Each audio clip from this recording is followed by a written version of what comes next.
नमस्कार विद्यार्थी मित्रमैत्रिणींनो, सत्र क्रमांक 13 अभिवृत्ती आणि क्षमता या भागामध्ये आता आपण भाग 2 मध्ये आहोत. तुमचं सर्वांचं मनापासून स्वागत आहे. या भागात सुद्धा माझ्याबरोबर श्री पराग तांदळे जी आहेत. नमस्कार सर, जे आपल्या बरोबर चर्चा करणार आहेत. चला तर आपण सुरुवात करूया. तर आधीच्या भागात आपण अभिवृत्ती म्हणजे काय आणि आपण आपल्या इच्छांवरती नियंत्रण कसे ठेवावे आणि सरळ मार्गापासून दूर जाऊ नये यावरती चर्चा सुरू केली आहे. आपण जबाबदार आणि बेजबाबदार अभिवृत्तीबद्दल देखील चर्चा केली आणि आता या भागात आपण पुढील चर्चा करूया. परत एकदा आठवण करते की तुमचं नैतिक सक्षमता हे पुस्तक आहे, त्यामध्ये सुद्धा हे प्रश्न दिलेले आहेत. तर आता तिसरा प्रश्न आहे जो पुन्हा आपल्या जीवनाशी आणि आपल्या अनुभवाशी संबंधित आहे. त्यात असं म्हटलं आहे की असे लोक आहेत जे प्रत्येक कार्य काळजीपूर्वक पार पाडतात आणि शक्य तितक्या अचूकपणे बोलण्याचा सर्वतोपरी प्रयत्न करतात. त्यामुळे ते नेमकेपणाने काम करतात, अचूकपणे बोलतात, म्हणजे दे आर व्हेरी प्रिसाइज. पण असेही काही लोक आहेत जे त्यांच्या बोलण्यात आणि वागण्यामध्ये निष्काळजी असतात. ते आधी काहीतरी करतात आणि नंतर दुसरं काहीतरी करतात, म्हणजे कन्सिस्टन्सी नसते त्यांच्या वागण्यात, किंवा ते त्यांची आश्वासनं पूर्ण करत नाहीत, किंवा त्यांचे काम ते अर्धवटच सोडून देतात. दुर्दैवाने निष्काळजीपणाचे अनेक निर्देशक आहेत. म्हणजे निष्काळजीपणा दाखवण्यासाठी अनेक वेगवेगळ्या प्रकारचं वर्तन असू शकतं. तर अशा अभिवृत्तींचा सदाचरणावर कसा परिणाम होतो, आपण खरोखर कसे निष्काळजी बनतो आणि त्याचा आपल्या सदाचरणावर कसा परिणाम होतो ह्यावर विचार करणं गरजेचं आहे. कारण नकळत आपण कदाचित तसं वागत असू असंही शक्य आहे. त्यामुळे 2 मिनिटाचा वेळ घ्या, तुमच्या अध्ययन जोडीदाराशी चर्चा करा आणि तुम्हाला तुमची उत्तरं लिहायची आहेत. तर प्रश्न तुम्हाला कळलेला आहेच, तुमच्यासमोर स्क्रीनवरती तो प्रश्न दिसत आहे. 2 मिनिटांचा वेळ घ्या, तुमचं उत्तर लिहा आणि पुन्हा आपण हा व्हिडिओ जो आहे तो सुरू ठेवूया. Great, wonderful. तुम्ही तुमची उत्तरं लिहिलेली आहेत की आता पाहूया अचूकपणा किंवा निष्काळजीपणा या अभिवृत्तीबद्दल आपलं काय मत आहे आणि निष्काळजीपणा आपल्याला सरळ मार्गापासून कसा दूर घेऊ जाऊ शकतो. मे बी आपण कधीही याबद्दल विचार करत नाही, परंतु ही एक गंभीर समस्या आपल्या दैनंदिन जीवनामध्ये असू शकते. त्यामुळे परागजी, मी तुम्हाला विनंती करते, तुम्ही सांगू शकाल का या प्रश्नाबद्दल तुमचं काय मत आहे? निश्चितच मॅडम, खरंच आपण म्हटल्याप्रमाणे ही गंभीर गोष्ट आहे ज्यावर आपण विचार करणे आवश्यक आहे. आणि जसे आपण जाणतो आपल्यापैकी प्रत्येकाला दररोज अनेक कामे, कर्तव्य, जबाबदाऱ्या या पार पाडाव्या लागतात. परंतु जर आपल्याला सरळ मार्गावर पुढे जायचे असेल तर ते प्रत्येक कार्य, कर्तव्य आणि जबाबदारी अत्यंत उच्च जबाबदारीच्या त्या भावनेने आणि अचूकतेने पार पाडणे आवश्यक आहे. आता खरं पाहायला गेलं याचा अर्थ काय किंवा अचूकता म्हणजे काय, याचा अर्थ की आपण जे काही काम करतो कोणतेही चूक न करता बिनचूकपणे ते केले गेले पाहिजे. यासाठी काही प्रमाणामध्ये सातत्य, विश्वासार्हता याची सुद्धा त्याला जोड लागते. नक्कीच नक्कीच, व्हेरी ट्रू. तुम्ही मांडलेला मुद्दा खरंच महत्त्वाचा आहे. कारण जेव्हा जेव्हा आपण सरळ मार्गावर चालण्याचा विचार करतो, म्हणजे अगदी एखादं उदाहरण घ्यायचं झालं तर लगेच आपल्या मनात येतं की आपण सत्य बोललं पाहिजे, आपण प्रामाणिक असलं पाहिजे, आपण प्रांजळ असावं. आपण ह्या गुणांचा विचार केलेला आहे, पण आता हा अगदी वेगळा दृष्टिकोन आहे. आणि मला असं वाटतंय की हे आपल्या दैनंदिन जीवनाशी ना खूप निगडीत आहे, खूप संबंधित आहे, अधिक जुळवणार आहे. तुम्हाला काय वाटतंय? अगदी बरोबर. इथे मला एक उदाहरण द्यावेसे वाटते की एखादी व्यक्ती जी की खूप सक्षम आहे, खूप साऱ्या कॅपॅबिलिटीज आहेत, तर त्यांना असे वाटू शकते की एक उत्कृष्ट चारित्र्य एक त्यांचं आहे. त्यांना असंही वाटू शकतं की त्यांना आयुष्याच्या प्रत्येक पैलूत ते दाखवत आहेत की ते उत्कृष्ट पद्धतीने कार्य करतात.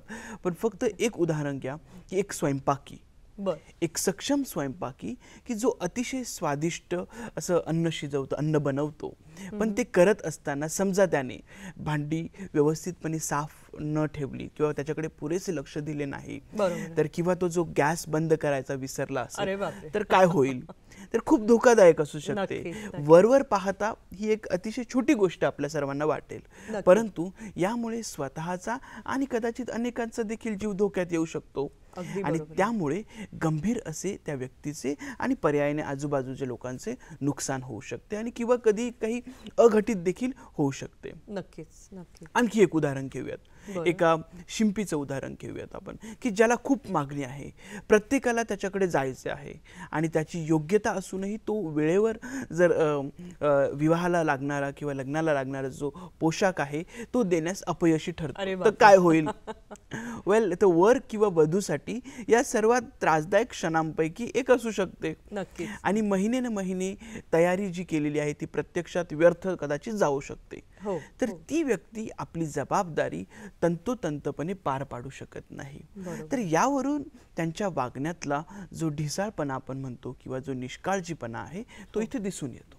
खरंच आहे, खरंच. तुम्ही खूप दोन अत्यंत उत्तम उदाहरणं सांगितलेली आहेत की किती गडबड होऊ शकते.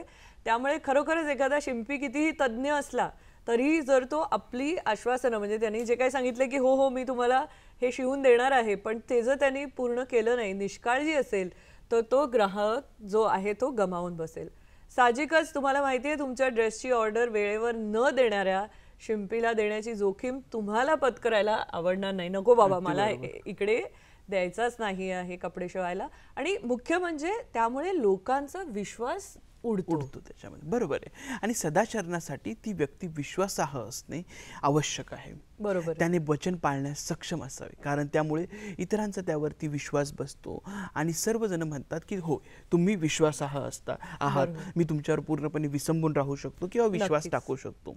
दुसरे एक उदाहरण घेऊयात की एक अतिशय जाणकार असं शिक्षक आहे आणि शिक्षकाने आपल्या विद्यार्थ्यांना खात्री दिलेली आहे की परीक्षेच्या आधी ते एक विशेष सत्र आहे ते जे आयोजित करणार आहेत, ज्यामुळे त्यांना परीक्षेची तयारी करण्यासाठी एक प्रकारे मदत होऊ शकेल. बरं. परंतु दुर्दैवाने ते पुढे येतच नाही. अरे बाप. आणि जर पुन्हा इथे आपण बघतो की आपली दिलेली वचने आहेत, आपल्या ज्या कमिटमेंट्स आहेत त्या पाळण्यामध्ये किंवा आपण बोलतो ते शब्द खरे असणे हा आपल्या गुणांचा आणि अभिवृत्तीच्या विकासाचा एक महत्त्वाचा भाग आहे. नक्कीच, नक्कीच. आता पण असेही आहे की एक गोष्ट आहे की बऱ्याच वेळा असे होते की आपण वापरलेले शब्द हे अचूक नसतात. हो. आपण जे बोलतो आणि जे वर्णन करतो ते कदाचित अचूक नसते. बरोबर. उदाहरणार्थ, विशिष्ट व्यक्तीबद्दल किंवा विशिष्ट समुदायाबद्दल ज्यावेळेस बोलायचे असते त्यावेळेस शब्दांची निवड ही कदाचित थोडी निष्काळजीपणे केली जाऊ शकते किंवा केली गेलेली आहे. बरोबर आहे. म्हणून आपण जे शब्द उच्चारतो किंवा जे शब्द वापरतो ते ती व्यक्ती, म्हणजे आपण ज्या व्यक्तीबद्दल किंवा विशिष्ट समुदायाबद्दल बोलणार आहोत त्यांना उद्देशून जे शब्द वापरणार आहोत त्या व्यक्तीला कदाचित ते कमी लेखणारे असू शकतात, नक्कीच, ते त्यांना बिलिटिल करणारे असू शकतात. बरोबर आहे. त्यामुळे त्यांना ते अपमानास्पद देखील असू शकतात, वाटू शकतात. तर बोलत असताना लोकांच्या भावना न दुखावणारे काहीतरी असू शकते, त्यामुळे चांगले शब्द असू शकतो. म्हणून जेव्हा शब्दांचा विचार केला जातो तेव्हा परिस्थितीला शक्य तितक्या अचूकपणे सादर करण्यास आपण सक्षम झाले पाहिजे. आपण सतत अचूक असण्याचा, राहण्याचा हा प्रयत्न सातत्याने केला पाहिजे. Great, wonderful. प्रिसिजन किती महत्त्वाचं आहे. अप्रतिम.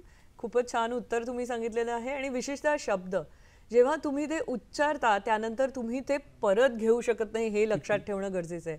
ते उच्चारले म्हणजे ते कायमचे निघून गेलेले आहेत. आणि जर समोरची व्यक्ती दुखावला गेला असेल तर ते बेजबाबदार शब्द आहेत असं आपण म्हणू शकतो.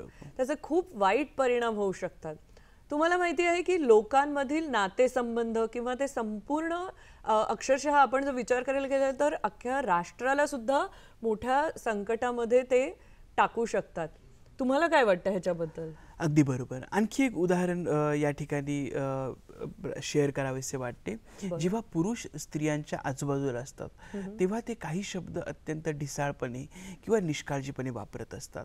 कदाचित ते प्रवासामध्ये घडू शकते किंवा कामाच्या ठिकाणी होऊ शकते किंवा अगदी विस्तारित कुटुंबामध्ये काही गेट टुगेदर असेल, काही मेळावा असेल किंवा कुटुंबातही बऱ्याच वेळा भाऊ बहिणींमध्ये या गोष्टी घडू शकतात.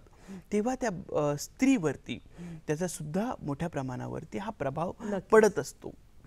तर इतका मोठा प्रभाव पडतो, कारण हे शब्द आहेत पण कदाचित त्या व्यक्तीला स्वतःला त्याचा उच्चारताना अर्थ समजला नसेल, पण तो ती जी भाषा वापरतो त्याचप्रमाणे त्याचा परिणाम होऊ शकतो. स्त्रीने देखील कुटुंबातील कमावत्या व्यक्तीसाठी किंवा कुटुंबातील वृद्ध व्यक्तींसाठी काही शब्द वापरल्यास असेच घडू शकते.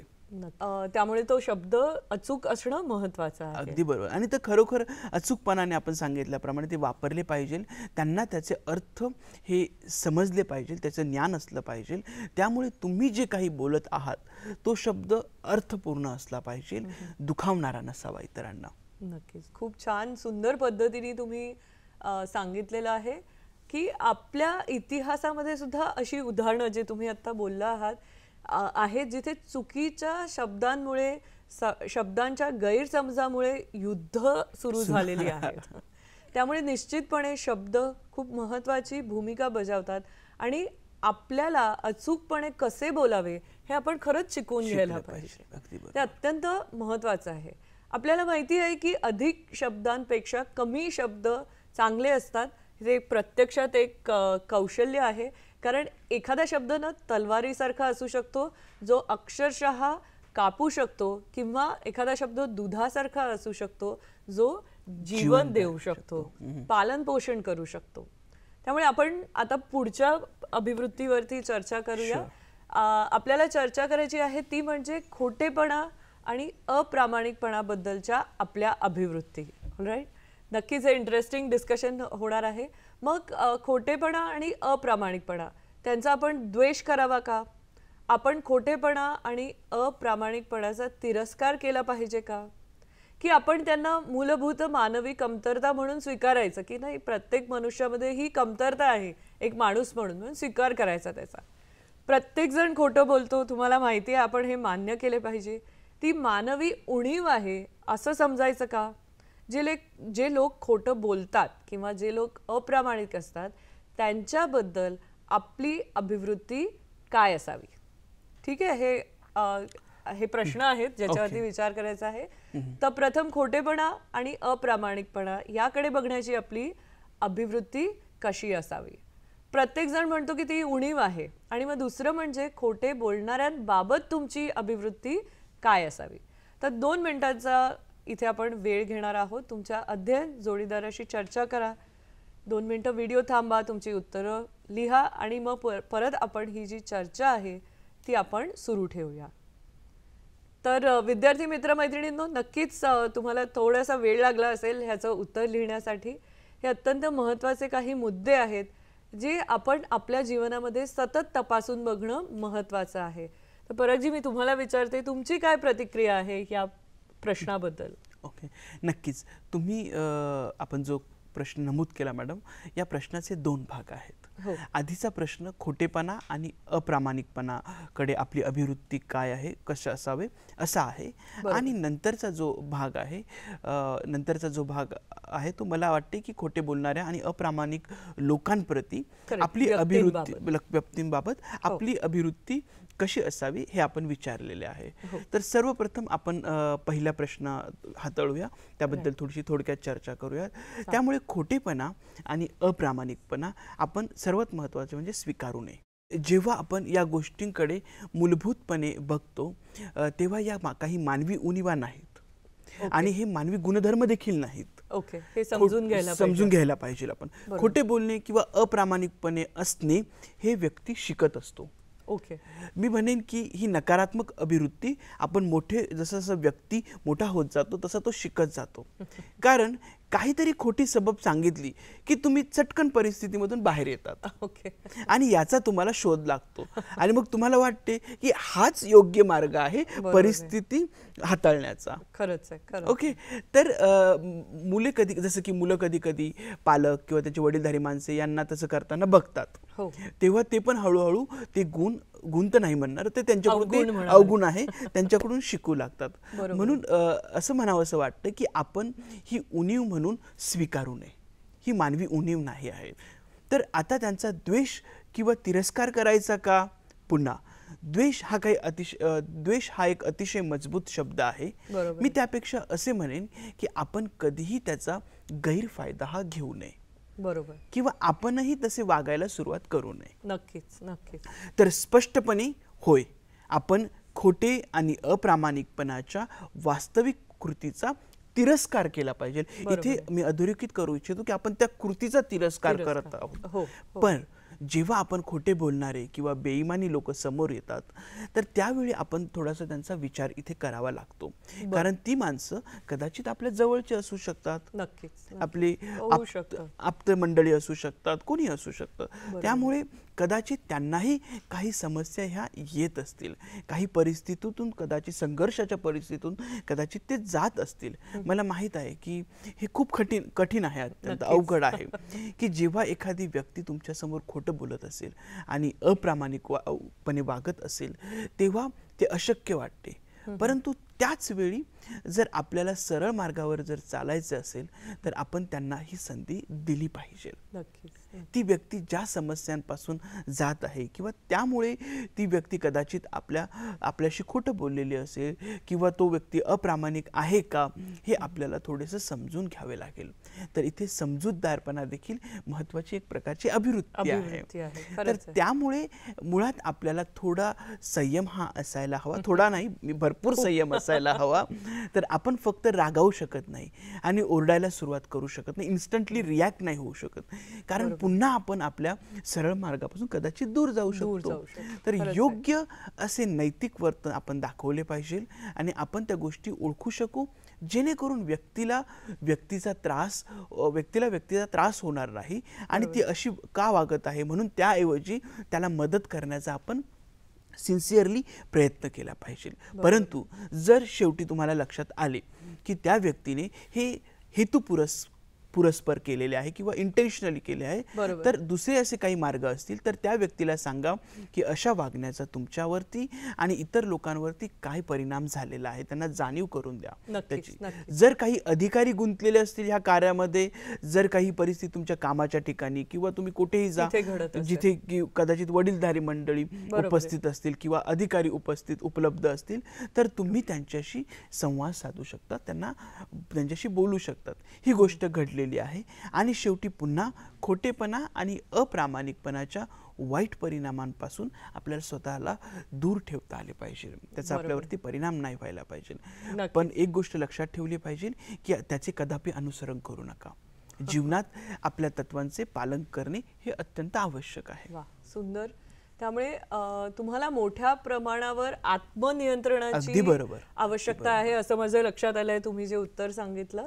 एखादी व्यक्ती तुमच्याशी वारंवार खोटं बोलत आहे हे कळल्यावर तुमचा राग नियंत्रित करणं अत्यंत गरजेचं आहे. करेक्ट? अगदी बरोबर. पण त्याच वेळी आपण जी चर्चा केली तर तुम्ही प्रयत्न करून मदत करू शकतात. नक्की. तुम्हाला माहिती आहे की ती व्यक्ती त्यातून काहीतरी चांगले निघू शकते, तर ही एक प्रकारची आपण त्याच्याकडे संधी म्हणून बघितलं पाहिजे. नक्की नक्की. मी एक प्रकारे म्हणू शकते की अशी व्यक्ती आपल्या आजूबाजूला असणं हे देखील एक आशीर्वादच आहे.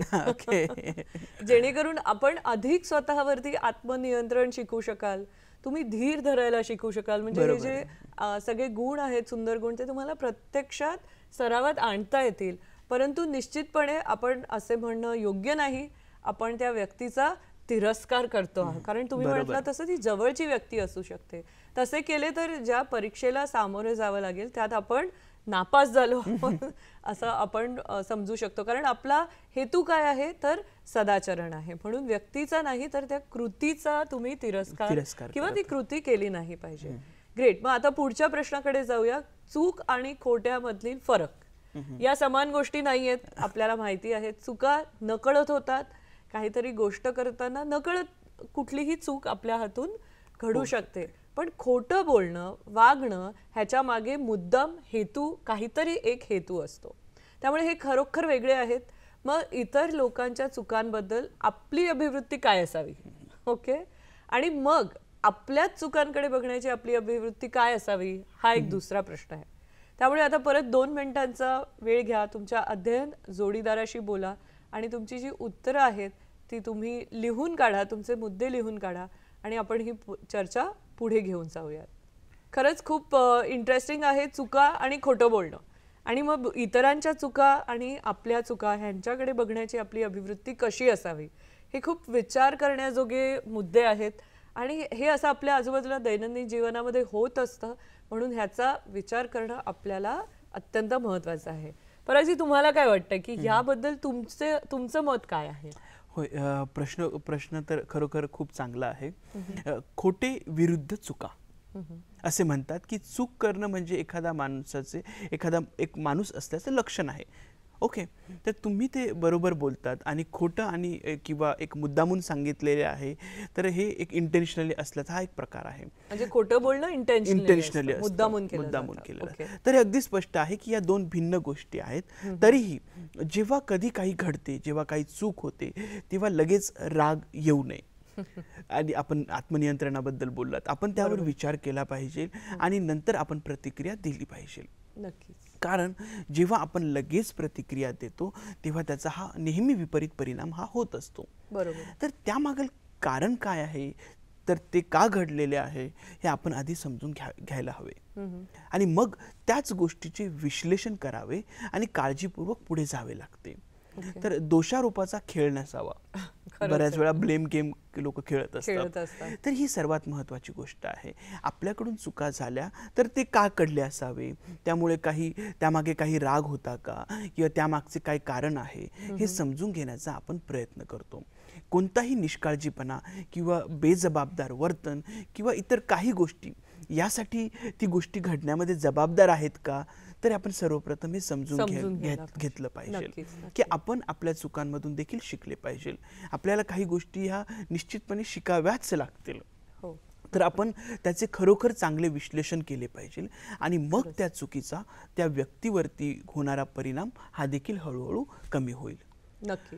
येस, आणि सर्व ट्रिगरिंग गोष्टी टाळण्याचा प्रयत्न केला पाहिजे, ज्यामुळे शेवटी काहीतरी वाईट घडले, आपण आपले जे शिक्षण आहे ते समृद्ध करण्यासाठी किंवा भविष्यात अशा चुका न व्हाव्यात ह्या टाळण्यासाठी आपल्याला आत्मचिंतन देखील करावे लागेल. चूक कशी सुधारायची आणि पुन्हा घडू नये यासाठी काय करावे, यासाठी सर्वात महत्त्वाचे आहे ते शिक्षण महत्त्वाचे आहे त्याचे.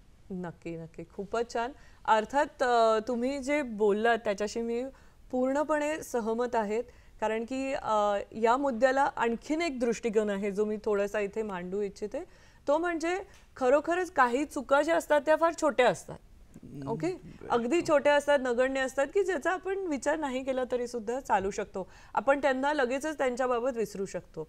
तर एका स्थानिक भाषेमध्ये एक म्हण आहे की डास मारण्यासाठी तुम्हाला तोफांची किंवा बंदुकांची गरज नसते, राईट.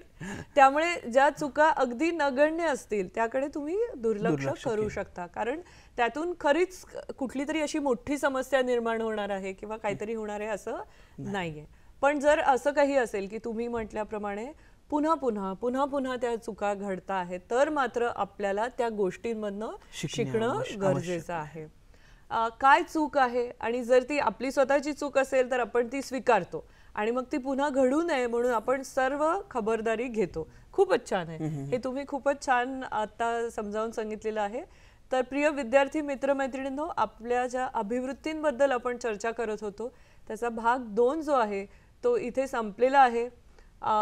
नक्कीच तुम्हाला या वेगवेगळ्या अभिवृत्तींबद्दल आणखीन थोडीशी सखोल चर्चा केल्यामुळे एक आत्मपरीक्षण करण्याचा सुद्धा इथे एक तुम्हाला चान्स मिळालेला आहे. तर नक्की करा आणि या अभिवृत्ती कशा आपल्याला सदाचरणापासून दूर घेऊन जातात ह्याचा विचार करणं महत्त्वाचं आहे. तर आता आपण भाग 3 मध्ये भेटणार आहोत आणि उरलेले जे प्रश्न आहेत अभिवृत्तींबाबत त्याच्याबद्दल चर्चा करणार आहोत. धन्यवाद परागजी. धन्यवाद.